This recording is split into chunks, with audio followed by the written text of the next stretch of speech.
Hey everybody, Adam Savage, and I'm at KNB EFX alongside Carey. How are you, sir? Welcome. Thank you. Pleasure to have you here. We are also standing next to this big fella. The elephant in the room. You're a big fella. This is an even bigger fella. Tell me who this Only is. that makes me seem small, yeah.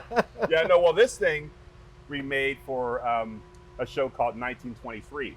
Okay, one of the Taylor Sheridans. Exactly, it was a spinoff of that. And really, they had real elephants there, but for what they wanted it for, they didn't want the real elephant to teach it to do the things like run and like crash to a car or attack people. Oh, okay. So we made this. They sent us a ton of pictures because it was an African elephant.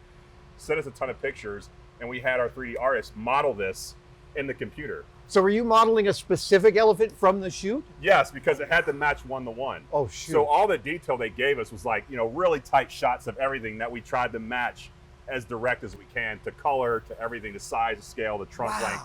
All, they measured it. Yeah. So they sent me videos of them measuring. Oh, give me your leg, and then they measured it. They measured the tops of the trunk. Yeah, they measured it all. So we used that to model this guy, and then we printed it full size, this size.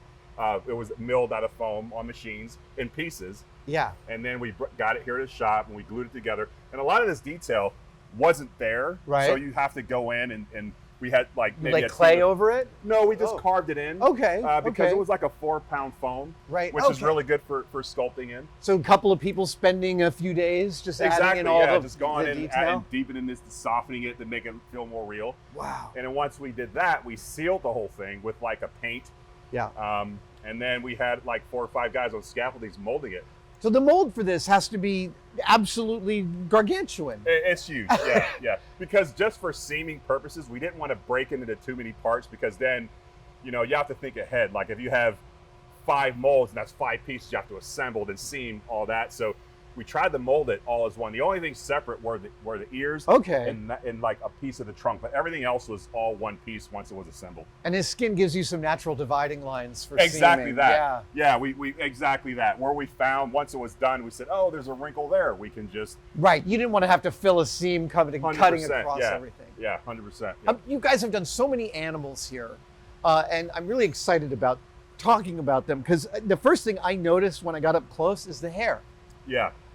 Talk to me about how to, like, hair on humans, we know how that goes, but like hair on animals, tell me about what a challenge that is. Yeah, you know, well, the funny thing about this is that when we got it to a phase, we painted it, and I was standing there looking at it, and it was great, but it was something about it that didn't feel real. And I was looking at the pictures, I was like, oh, it's the hair. No way. So elephants, and I knew they had it, but I thought it was here, but they have hair over the whole thing. I didn't know that. Yeah, and I would even say, some of them have it even more dense than this. Right, so this might even be a little light for... 100%, yeah, 100%. And once we did that, it just literally, you started taking pictures and looking at it, and it was like, okay, now it's real. And even the eyelashes. The eyelashes are my favorite. Yeah. These are so evocative, and it makes it such a character. 100%, yeah. And then the eyes, we got real close shots of the real one's eyes, so those are all hand-painted here by one of our artists. So you're matching, that seems kind of thrilling. You guys are rarely matching, I would imagine, a really specific animal.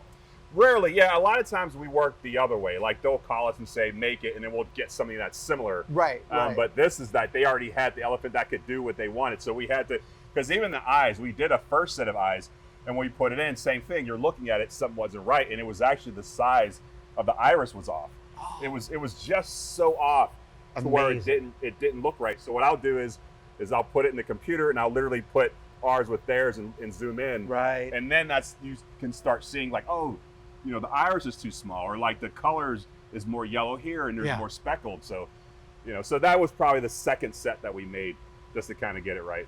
Now, when a piece like this goes out to set, do you guys send a painter with it, somebody to help upkeep it? You send a wrangler? Absolutely. So this shot in South Africa. Oh, wow. So this travels halfway across the world. Yeah. So we made this, and we made a leopard, and we made some hyenas. We made a bunch of stuff. So this had its own crate, which was huge. and it went on a plane, I imagine. It went on a plane. It was a giant crate that we fit everything in. Yeah. And yeah, it went, and we sent a team of 3 people that flew down with it to unbox it, make sure it was assembled, because this was mechanical. So the trunk moved. The trunk? Can I move the trunk? Absolutely, yeah. Oh my gosh. Oh. So can this be puppeted? Yeah, there's a mechanism inside. It's not connected, but it's cable. that would allow it to kind of come up that way or curl back. The ears, there's mechanisms inside, kind of like rowing, where you row to make the ears flutter, you know. And then the whole thing was like on a gimbal, to where the head could rock in all directions and you could raise and lower it. And we put it on dolly track so we can slide it in and physically hit this car that they wanted to topple over. That answers my other question, which is how much of the mechanical problem solving are they asking you to do? And it sounds like all of it. Yeah. Yeah, the only thing that we didn't do is the dolly track. We basically just made sure that the measurements to our wheelbase was the same as theirs.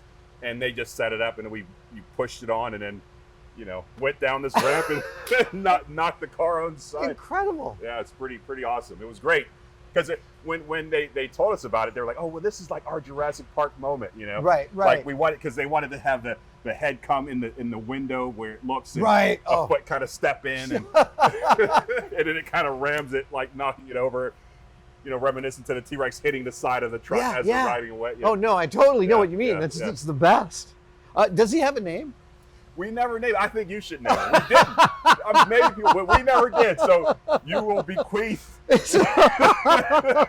our shop elephant with the name. Oh, is it a he or a she? It is a she. It's a she. I was wondering that. Yeah, because she's got beautiful eyelashes. I would call her Helen because she's a beautiful elephant. I bequeath to you, Helen. You have been named. Oh my gosh. I also love that you guys made fake ivory super lightweight. Yeah. So, those were made separate. They're fiberglass, and they just unbolt and kind of slide in and out. We actually we didn't know. We wanted, it had to run into a truck. Right. So we had to make sure that when it hit it, they didn't just shatter. Right. So these are pretty thick. I mean, typically we try to go for something lightweight, but because that physically had to hit a truck, those are like, it's like an epoxy resin actually. Now, with hitting a truck, did you guys do any special treatment to the skin on the front of the head? No, I mean, we didn't want to take away from the realness of it. Yeah. But it's not that thick. If you push on it, you can feel that. It's like probably about a half-inch thick fiberglass behind that. Oh, okay. And so then super strong. Yeah, and then there's steel ribbing inside to Amazing. make sure that it didn't crack or break, or it could do what it needed to do. Now, does this just go into your library of molds? Is that next time someone needs a full-size African elephant, you can deliver? We had this. We had an elephant or a giraffe that we made for Hangover 3. Oh, right. It was the opening sequence when Zach chops the head off and it flies. It was a full-size giraffe that we made. So the one that was in his trailer, it was a full-size one. So that sat in our storage for years. And every time people would come, do you have animals? We have this giraffe. So now it's like we give tours. We have this elephant. Yeah. No, he belongs out here on the floor. I love it. Carey, thank you so much. Yeah, it's a beautiful creation. Yeah. Just I amazing. love showing it off. It's a great piece. Truly. I really appreciate you watching all of that. And if you are pondering right now what to get for the maker, tinkerer, or general obsessive in your life, or what to get yourself, I'd like to humbly suggest our brand new Savage Industries Shop Apron.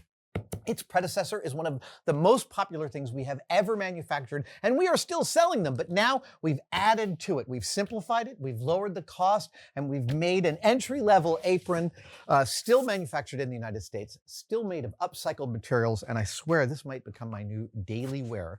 Get yours today at adamsavage.com. Yeah, there we go.